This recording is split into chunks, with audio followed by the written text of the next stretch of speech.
how do you feel about the octet, which is Opus 20? What's your reaction to it, and how do you feel about playing it with the ACO? The Mendelssohn Octet is one of those pieces that chamber musician, we all love that piece so much. It's, I think, hard to find somebody that doesn't love that piece. Kind of universally admired.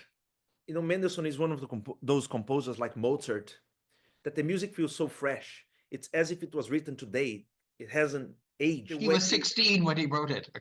He was 16, that's right. Though we know that he revised it in his, it's funny to think about it, in his mature days in the mid-20s. He's one of those composers like Schubert and Mozart who he didn't live very long. I believe he was 38, but most of the material was there from when he wrote it in 16.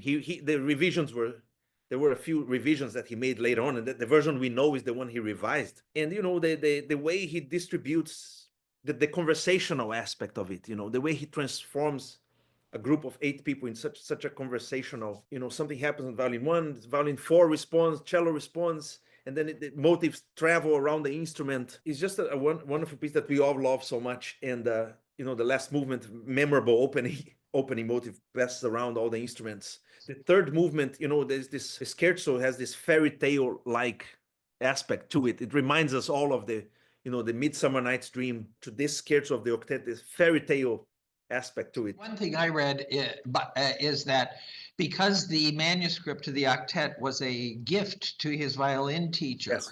it got preserved. But as Mendelssohn revised other manuscripts, he would often destroy the originals. But in that particular case, it did not get destroyed because it had been given to someone else. And it's currently in the Library of Congress here in the United States. Right.